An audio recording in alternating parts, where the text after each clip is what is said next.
Le soft power, un concept qui est malheureusement pas suffisamment connu en Algérie, mis à part quelques membres de l'élite algérienne. Une marque Ajmaa n'est pas forcément une marque commerciale. Nous, aux Algériens, le vieux monde des années 70, on pense qu'une marque c'est Coca-Cola, McDonald's. Un pays est aussi une marque. Une personnalité est aussi une marque. Ronaldo, Messi sont une marque.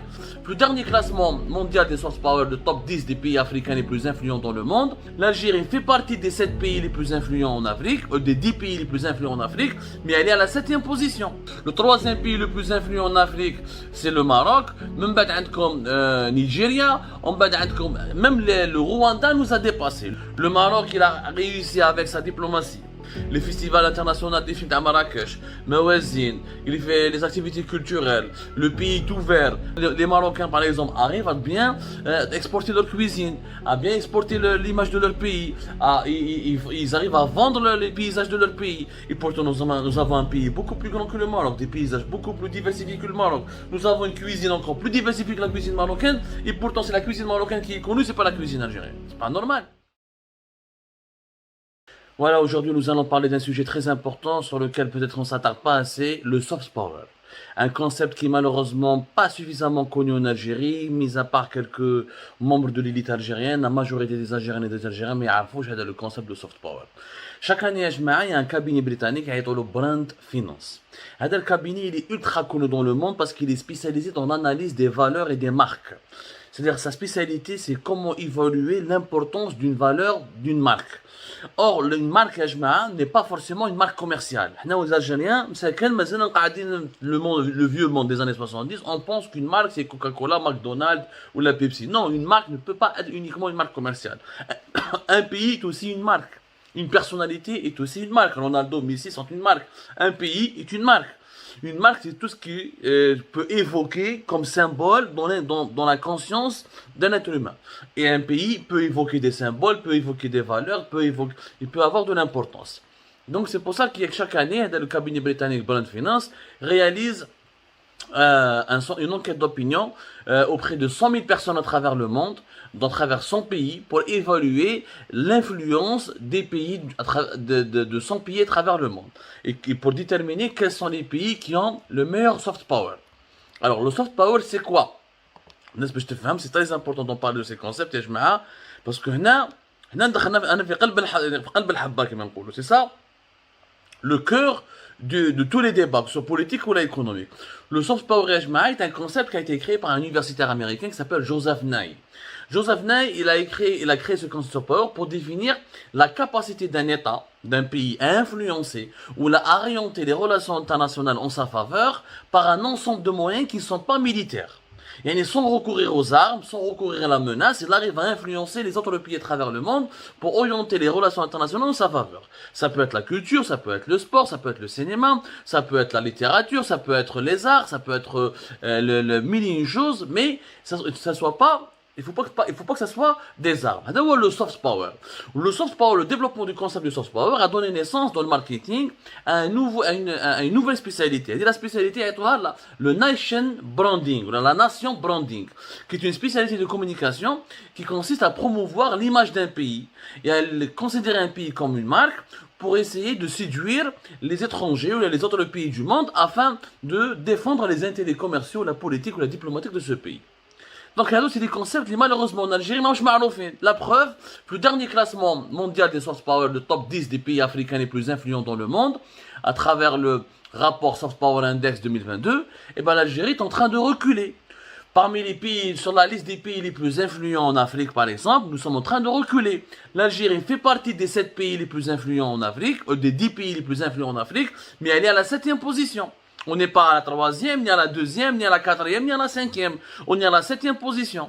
Parce que nous avons énormément reculé. L'Algérie, sur 100 pays, nous sommes classés au niveau de 75e rang mondial. Et nous sommes 7e au niveau africain.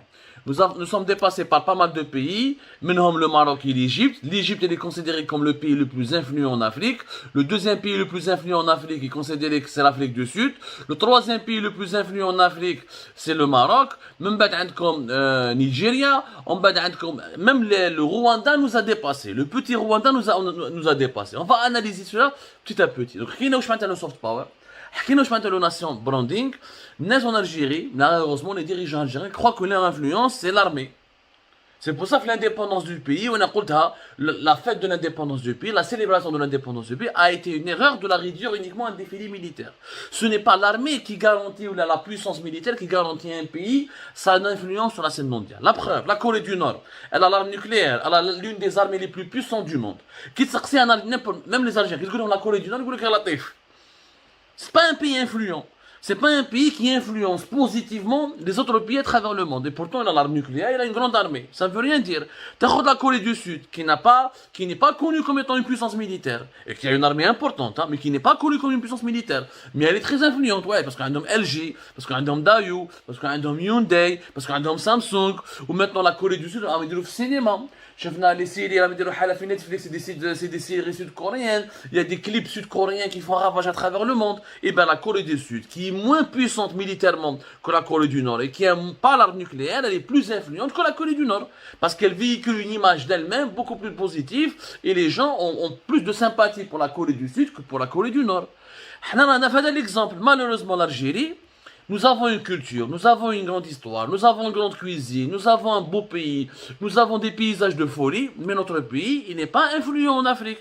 L'Égypte, elle est beaucoup plus influente que nous. Bon, l'Égypte, elle est plus influente, c'est un pays de plus de 100 millions d'habitants, les pyramides, une histoire millénaire, ils attirent plus de 13 millions de touristes par an, jusqu'à 15 millions de touristes par an.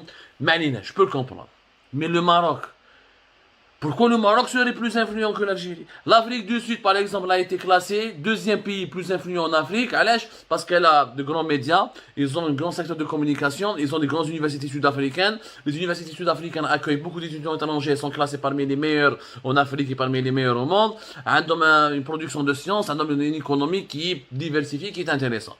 L'Afrique du Sud, je peux comprendre, c'est un pays, malgré l'apartheid, il y a des Blancs et des Européens qui ont une certaine avance par rapport à nous qui est historique, je peux comprendre. Mais le Maroc, il est troisième pays plus influent. L'Algérie, elle est septième. C'est pas normal. Le Maroc, il a réussi avec sa diplomatie. Le Maroc en 2019, il a accueilli plus de 13 millions de touristes. Le festival international des films à Marrakech, Mawazine, il fait les activités culturelles. Le pays est ouvert. Le Maroc n'a pas l'armée de l'Algérie, mais le Maroc arrive à commercialiser une plus belle image de lui-même que de l'Algérie. Dès un sondage mondial comme le Maroc et l'Algérie, vous allez voir que le Maroc aura nettement une meilleure image que l'Algérie, ce qui n'est pas normal. Les Marocains, par exemple, arrivent à bien exporter leur cuisine, à bien exporter l'image de leur pays, ils arrivent à vendre les paysages de leur pays. Et pourtant, nous avons un pays beaucoup plus grand que le Maroc, des paysages beaucoup plus diversifiés que le Maroc. Nous avons une cuisine encore plus diversifiée que la cuisine marocaine. Et pourtant, c'est la cuisine marocaine qui est connue, c'est pas la cuisine algérienne. C'est pas normal.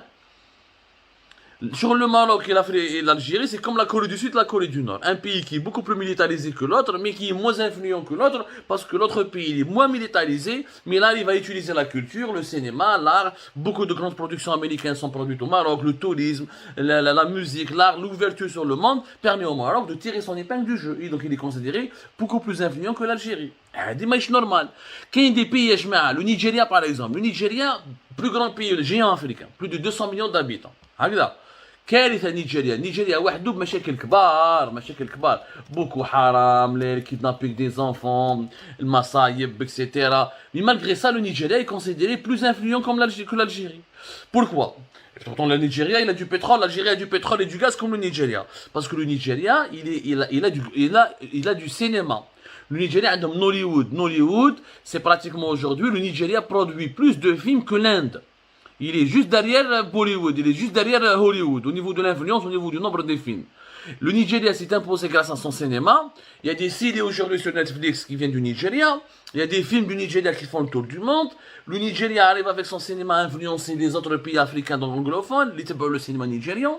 Et le Nigeria, comme ça, a effacé dans l'esprit des gens l'image d'un pays détruit par la guerre, par les problèmes ethniques, les problèmes de Boko Haram. La corruption au Nigeria au niveau du pétrole et du gaz, c'est 100 fois plus que l'Algérie. Mais le Nigeria a une meilleure image de l'Algérie, donc il est considéré comme un pays plus influent que l'Algérie. Le Rwanda, il est mieux classé que l'Algérie. Le Rwanda, il est mieux classé que l'Algérie. Rwanda, génocide des années 1994. Le Rwanda est devenu un pays qui est sympathique. C'est devenu le 7e pays africain le plus influent. Qui va acheter le Rwanda? Il a diversifié son économie, croissance économique, il a modernisé ils ont modernisé leur pays. Ils ont créé une campagne de marketing, Visite Rwanda. Ils ont sponsorisé le PSG.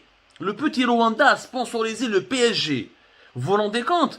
Une campagne ils ont relancé le tourisme dans leur propre pays. Ils participent à des foires internationales. Là où il y a une possibilité de promouvoir une bonne image de leur pays, ils le font. Le Rwanda a réussi. حنا يا جماعه درنا les jeux méditerranéens d'or.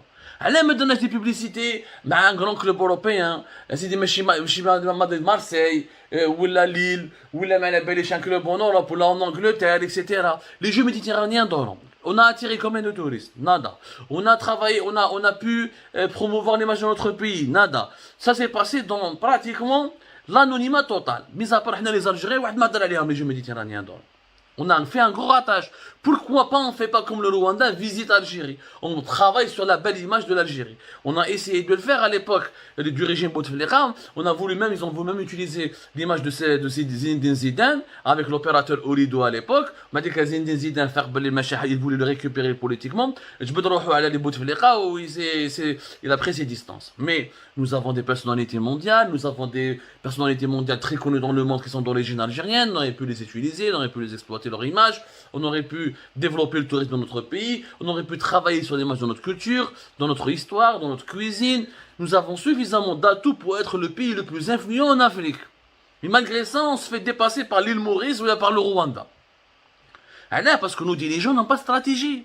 Nos dirigeants croient qu'il n'y a que les chars et les avions et les drones qui pourront garantir l'influence de l'Algérie. Ça ne veut rien dire. La Russie, grande puissance militaire, n'a pas gagné la guerre en Ukraine. Alors, on lisait l'Ukraine. Kiev, le président ukrainien, ils ont réussi à annexer l'Ukraine. Aujourd'hui, le monde a changé.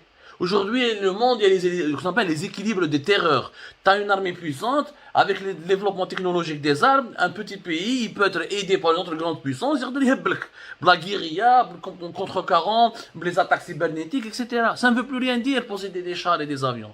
Ce qui est important, c'est le soft power, ta capacité à influencer à travers ton économie, à travers ta culture, à travers ton cinéma, à travers ta cuisine, à travers tes sportifs, à travers les touristes que tu as dans ton propre pays. C'est ça, la capacité d'influencer qui compte. Mais malheureusement, les dirigeants algériens ne sont pas capables de le comprendre. Et c'est pour ça que notre pays est en train de perdre beaucoup de son influence et de reculer. Même si des fois on fait quelques coups d'éclat, comme ça, sur la scène africaine ou sur la scène méditerranéenne. Mais on reste un pays largement en perte d'influence, alors qu'on était l'un des pays les plus influents de la rive sud de la planète, qu'aux les années 70 et les années 80.